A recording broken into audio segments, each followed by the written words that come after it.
বিসমিল্লাহির রহমানির রহিম। আমরা আপনাদের অর্ডার ফলো করি।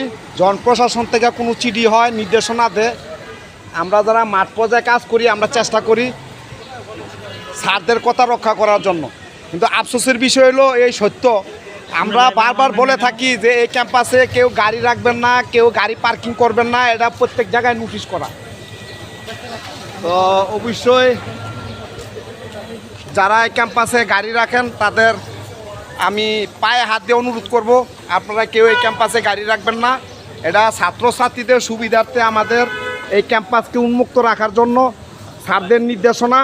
যারা এখন বর্তমানে ডিজি মহোদয় আছে, যারা স্বাস্থ্য সচিবের দায়িত্ব পালন করতেছে, যারা নিয়ে ডিজি মহোদয় বর্তমানে স্বাস্থ্য ডিপার্টমেন্ট চালাইতেছে, আমি জানি প্রতাপ স্যার, জাহিদ স্যার, তারপরে আরও আমাদের ফারুক স্যার, তারপরে এর আগে যারা গেছে সবাই কিন্তু একই নির্দেশনা দিছিল যে মেডিকেল ক্যাম্পাসের ভিতরে অন্ততপক্ষে এই ছাত্রদের এই বাউন্ডারিটা যেন সবসময় উন্মুক্ত রাখে।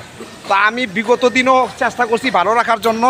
তো আমার মনে হয় যারা এসব সিদ্ধান্ত নেন সবার কাছে অনুরোধ করব, আপনারা সবাই সম্মিলিতভাবে আমাদের এই ক্যাম্পাসটাকে উন্মুক্ত রাখার চেষ্টা করবেন আমাদের ছাত্রছাত্রীদের সুবিধার্থে।